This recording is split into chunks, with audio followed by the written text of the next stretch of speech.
Assalamualaikum warahmatullahi wabarakatuh sekalian. Apakah agama itu mempengaruhi kemajuan suatu bangsa? Jadi pertanyaan ini adalah pertanyaan yang sering ditanyakan oleh eee, teman-teman saya atau yang sering ditanyakan orang-orang di Indonesia misalnya. Apakah agama itu mempengaruhi kemajuan suatu bangsa? Mungkin di antara sahabat yang nonton video ini tolong bantu jawab ya, apakah agama itu mempengaruhi kemajuan suatu bangsa atau tidak? Kalau mempengaruhi, seberapa persen gitu? Berapa persen, eee agama itu mempengaruhi kemajuan suatu bangsa? Kalau tidak, apa alasannya? Coba bantu saya, tolong dijawab di kolom komen ya. Apakah agama ini mempengaruhi kemajuan suatu bangsa atau tidak? Kalau misalnya ada yang mengatakan agama itu tidak mempengaruhi kemajuan suatu bangsa atau tidak. Namun, sebelum saya jelaskan apakah agama itu mempengaruhi kemajuan satu bangsa atau tidak, mari kita berkaca dulu pada kemajuan Eropa. Kenapa kita berkaca pada kemajuan Eropa? Karena di sana agama itu mempengaruhi kemajuan suatu bangsa. Apa alasannya? Alasannya adalah salah satu contoh misalnya, semangat Protestanisme. Jadi semangat Protestanisme yang ada di Eropa ini, eee, mereka itu memulai kemajuan suatu bangsa atau Eropa itu mulai dari agama. Dulu mereka sama seperti di Konoha, seperti, mohon maaf ya, agama muslim ya, yang sering konflik, yang sering ribut, mohon maaf ya. Imam Syafi'i pernah berkata, "Orang cerdas akan merenung, orang bodoh akan tersinggung." Jadi kalau saya mengatakan bahwa umat muslim sekarang ini masih banyak konflik gitu, masih banyak ribut, jadi mohon maaf ya, saya tidak memojokkan satu agama tertentu ya, akan tetapi biar kita belajar dari kesalahan-kesalahan zaman dulu gitu, kesalahan-kesalahan masa lalu. Jadi agama Kristen dulu di Eropa sama seperti agama, Muslim di Konoha, jadi ribut gitu. Sering, ribut antar sesama, agama juga ribut, dengan umat lain juga ribut, dan lain sebagainya. Bahkan perang-perang seperti perang salib gitu, terus Kristen dengan Katolik sekalipun dulu pernah ribut. Pernah ribut antara sesama Kristen juga pernah ribut. Persis mirip seperti di Konoha ini. Makanya saya katakan di video saya sebelumnya bahwa Konoha sekarang ini menuju seperti Eropa zaman dulu. Karena apa? Karena semua hal dikait-kaitkan dengan agama. Semua hal yang mengontrol itu agama. Politik dikontrol agama, ekonomi dikontrol agama, semuanya dikontrol agama. Bahkan ini sama persis seperti masa kegelapan atau zaman Renaissance yang ada di Eropa. Nah, yang jadi pertanyaan adalah kenapa Eropa bisa keluar daripada masa kegelapan mereka itu? Apa yang mendasarinya? Dan kenapa mereka menjadikan agama sebagai landasan atau semangat Protestanisme menjadi kemajuan Eropa seperti sekarang ini? Mereka bisa keluar daripada keterpurukan, yaitu masa kegelapan di mana semua hal dikontrol oleh agama, yaitu gereja dan lain sebagainya. Jadi mereka saat itu belajar filsafat, guys, belajar filosofi. Mereka belajar dari filsafat-filsafat seperti Yunani, Socrates, Plato dan lain sebagainya. Jadi besar kemungkinannya yang mempengaruhi kemajuan suatu Eropa itu dimulai dari filsafat, terus dilandasi oleh agama, yaitu agama Kristen, Protestanisme. Jadi dalam kasus ini, kalau kita perhatikan ya, Eropa juga ya banyak juga yang agnostik di sana, ateis dan lain sebagainya. Kan tetapi yang masih beragama juga masih banyak kan di Eropa.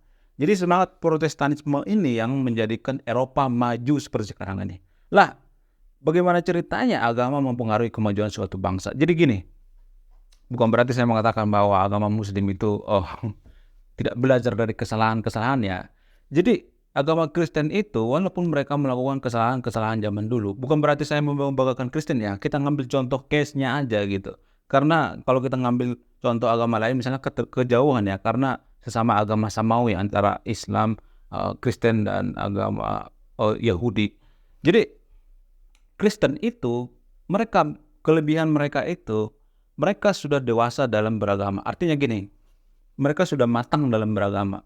Mereka melakukan kesalahan zaman dulu seperti perang salib, perang antar mereka, perang terus agama mencengkram negara, politik dan lain sebagainya. Mereka belajar dari situ dan mereka memperbaiki diri sehingga dipisahkanlah antara agama dengan politik.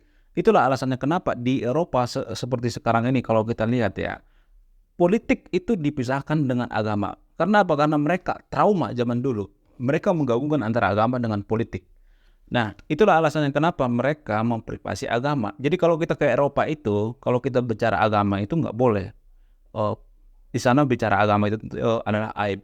Lalu pertanyaan selanjutnya adalah kenapa di Indonesia itu bebas bicara agama? Ya karena agama di Indonesia itu bukan privasi. Kalau misalnya agama di Indonesia itu privasi, kita nggak bisa bahas agama kan. Justru karena di Indonesia itu agama itu adalah publik, masalah publik, ya bebas bicara agama. Jadi beda dengan Eropa. Eropa itu kan agama diprivasi. Kenapa mereka memprivasi agama? Karena itu tadi, karena mereka belajar dari masa lalunya. Jadi agama yang maju itu, agama yang dewasa itu, mereka belajar dari masa lalu. Kita berangkat dari sini ya. Sebuah agama yang maju itu, agama yang bisa mengikuti zaman, agama yang berlandaskan kemajuan, biasanya mereka introspeksi diri, mereka belajar dari kesalahan. Nah, kalau kita bergeser sedikit ke Konoha misalnya, ini hanya terjadi di Konoha ya. Kalau saya perhatikan ya, agama itu, kita tadi ngomong agama itu mempengaruhi kemajuan satu bangsa ya. Kenapa agama itu mempengaruhi kemajuan satu bangsa? Karena banyak keputusan kita sehari-hari berdasarkan aturan agama. Banyak keputusan kita sehari-hari itu berdasarkan apa yang ada di agama gitu. Mulai dari makan, minum, tidur, semua banyak hal diatur oleh agama. Bagaimana kita bersikap, bagaimana kita berperilaku, moral kita diatur oleh agama. Jadi karena dari sini, kita berangkat dari sini ya, dasarnya dari sini ya. Agama mempengaruhi kemajuan suatu bangsa. Oke, fix ya. Berarti agama itu mempengaruhi kemajuan suatu bangsa. Sama seperti Eropa misalnya. Eropa maju karena apa? Karena semangat Protestanisme tadi itu. Ya seperti yang saya katakan itu memisahkan antara politik dengan agama. Dengan mengembangkan ilmu pengetahuan. Seperti sekolah-sekolah Katolik misalnya. Sekolah Katolik itu kan kenapa mereka berfokus pada kualitas pendidikan? Karena itu adalah bagian daripada semangat keagamaan. Jadi berarti benang-benangnya agama itu mempengaruhi kemajuan satu bangsa ya. Jadi kalau kita masuk ke Konoha misalnya, kalau kita bergeser ke Konoha misalnya, kenapa di Konoha itu tidak belajar dari masa lalu agama orang lain misalnya? Kenapa kita di Konoha itu, mohon maaf ya, kalau agama itu mempengaruhi kemajuan suatu bangsa, kenapa kita malah menggabungkan agama dengan politik? Kenapa? Ya anggap aja saya bodoh tentang agama ya. Anggap saja saya tidak mengerti agama. Bagi sahabat yang bisa menjawab ini, bisa menjelaskan, saya akui bahwa Anda adalah orang yang sangat spesial, Anda adalah orang yang sangat cerdas. Ya anggap saja saya tidak mengerti agama, saya bodoh tentang agama. Kenapa kita di Konoha tidak memisahkan antara agama dengan politik? Itu pertanyaan yang pertama. Lalu pertanyaan yang kedua misalnya, kita tahu bersama bahwa agama itu sangat mempengaruhi pola pikir seseorang, sangat mempengaruhi kemajuan suatu bangsa. Lalu, kenapa pemuka-pemuka agama di Konoha itu tidak ada misalnya sekolahnya? Artinya gini, kalau di Kristen ya, kita mengambil contoh Kristen ya, bukan berarti saya mengatakan Kristen itu lebih baik daripada Islam, bukan itu tujuan saya. Akan tetapi ini lebih dekat karena sama-sama agama samawi ya, lebih dekat. Masih banyak kemiripan, nabinya juga banyak yang mirip ya. Kenapa di agama di Konoha itu, kalau pemuka agamanya itu tidak sekolah? Kalau di Kristen yang kita tahu bersama bahwa untuk menjadi seorang pendeta itu harus sekolah minimal 5 tahun. Mereka digembleng gitu. Mereka diajarin lagi. Begini loh, misalnya kalau berkhotbah seperti ini, mereka diajarin psikologi. Jadi mereka tidak hanya diajari kitab suci gitu, di ayat-ayat disuruh menghafal, enggak. Pendeta-pendeta itu cara menyebarkan agama itu mereka belajar psikologi gitu. Bagaimana cara mengajarkan agama itu ke daerah-daerah yang terpencil, bagaimana mempelajari budaya, karakter, antropologi dan lain sebagainya. Nah, kalau kita berkaca daripada agama Kristen tadi itu, kenapa di Konoha, pemuka-pemuka agama di Konoha itu tidak sekolah gitu, tidak ada sekolahnya. Ya bisa ngaji dikit langsung bisa ngajar gitu. Terus viral dikit jadi pemuka agama gitu. Terus jidatnya hitam dikit jadi ustadz gitu. Kenapa gitu misalnya kalau pemuka-pemuka agama di Indonesia itu tidak ada izinnya gitu, maksudnya ada sertifikatnya gitu. Karena gini, kalau misalnya nih kita sembarang gitu, asal gitu, misalnya kita mengajarkan sesuatu yang berbau agama itu kepada anak-anak kecil, misalnya kita mengajarkan, mohon maaf ya, ini hanya terjadi di Konoha ya, misalnya kita mengajarkan kebencian, misalnya kita mengajarkan tentang kafir mengkafirkan, misalnya dari kecil sudah didoktrin, misalnya mengajarkan kebencian. Nanti gedenya juga anak kecil ini akan tertanam dalam pikirannya mindsetnya itu, karena agama itu sangat mempengaruhi kemajuan satu bangsa. Jadi Kristen berpikir panjang ke depan gitu. Artinya gini, dulu pendeta-pendeta zaman dulu, waktu zaman kegelapan Eropa itu, ya pemuka-pemuka agama Kristen itu sama seperti di Konoha sekarang ini, tidak ada sekolahnya gitu, sembarang aja kalau mau ngajar gitu. Akan tetapi sekarang ini kalau kita perhatikan ya, nggak semua orang bisa jadi pendeta, ya kan, di Kristen. Kita mengambil contoh dari Kristen ya. Lalu kenapa di Konoha? Ini pertanyaan kedua tadi ya. Kenapa di Konoha pemuka agama itu bisa sembarangan gitu? Siapa saja bisa jadi pemuka agama. Siapa saja bisa jadi ustadz gitu. Siapa saja bisa mengajarkan tentang ilmu agama. Kenapa gitu? Kenapa tidak ada sekolah spesial gitu? Kenapa tidak ada misalnya aturan-aturan yang mengatur hal seperti ini? Karena ini sangat berbahaya sekali. Kenapa? Karena kalau kita salah-salah mengajarkan, mohon maaf ya, bukan berarti saya mengatakan bahwa semua pemuka agama itu mengajarkan kebencian ya. Kalau misalnya dari kecil sudah diajarkan kita membenci agama lain gitu, kita diajarkan tentang kebencian, membenci Yahudi, membenci ini segala macam, itu yang akan menjadikan negara kita jadi konflik. Beneran guys? Setelah saya teliti dan pahami, kenapa negara muslim itu, mohon maaf ya, negara muslim itu sering konflik, ternyata penyebab dasarnya itu adalah karena pemuka-pemuka agamanya itu tidak terdidik. Pemuka-pemuka agamanya, oknum pemuka agamanya itu tidak terlatih untuk mengajar, tidak punya kompetensi gitu. Sedikit saja punya ilmu langsung disuruh ngajar. Padahal dia tidak mengerti apa yang diajarkan itu akan berdampak kepada kemajuan suatu bangsa. Itu akan mempengaruhi pola pikir si anak kecil ini. Nanti kalau udah gede jadi, mohon maaf ya, jadi teroris misalnya. Itu yang akan berdampak ke masa depan. Itu yang nggak dipikirkan orang-orang di Konoha gitu. Jadi mungkin antara sahabat yang nonton video ini sedikit tersinggung gitu. Imam Syafi'i pernah berkata, orang cerdas itu akan merenung, orang bodoh akan tersinggung. Jadi kenapa di Konoha kita tidak memikirkan hal semacam ini? Karena ini sangat mempengaruhi kemajuan suatu bangsa. Karena ini akan mempengaruhi pola pikir anak bangsa. Kalau dari kecil kita sudah mengajarkan kebencian, dari kecil kita sudah mengajarkan tentang membenci Yahudi, membenci umat ini, membenci ini segala macam. Nanti kalau udah gede gimana ya? Apa nggak jadi teroris dia? Iya kan? Imam Syafi'i pernah berkata, orang cerdas akan merenung, orang bodoh akan tersinggung.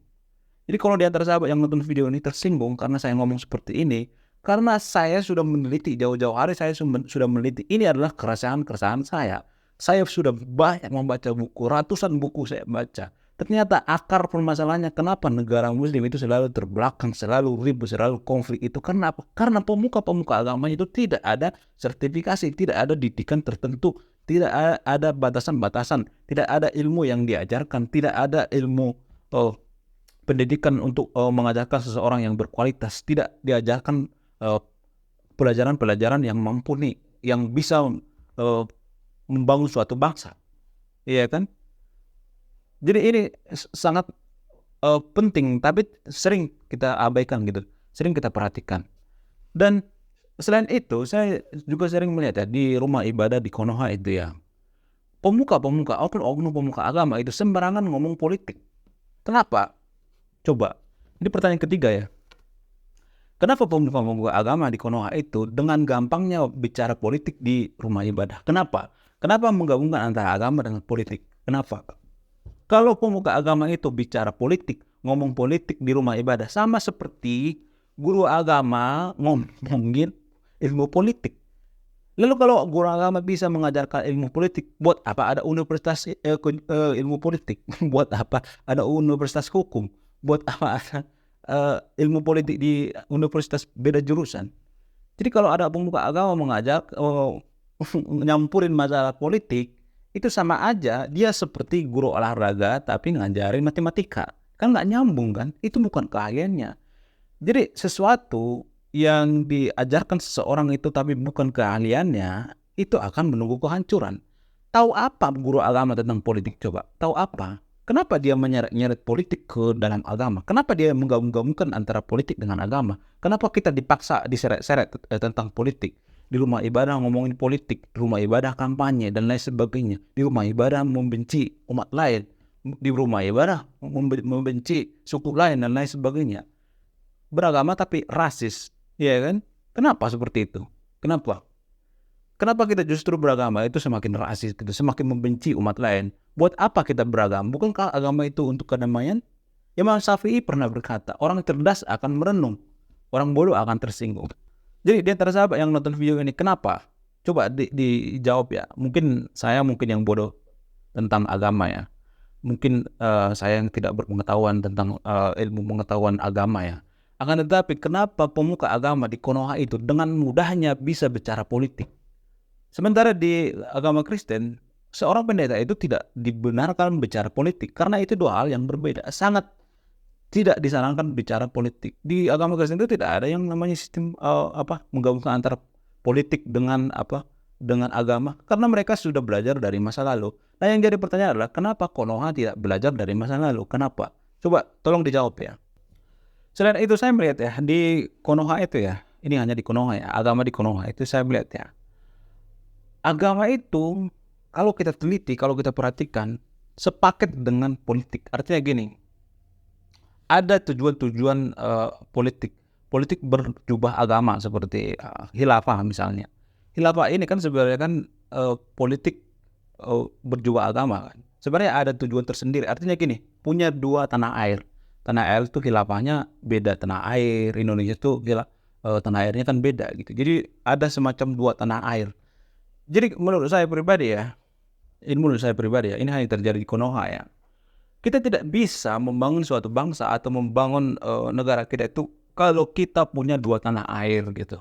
Jadi kalau misalnya kita bandingkan dengan Kristen misalnya, Kristen itu tidak ada kewajiban misalnya pergi ke Israel gitu. Mereka harus ke sana, ada kewajiban ke sana dan mereka harus menjunjung tinggi bahwa tanah airnya di Israel dan lain sebagainya. Nggak ada seperti itu.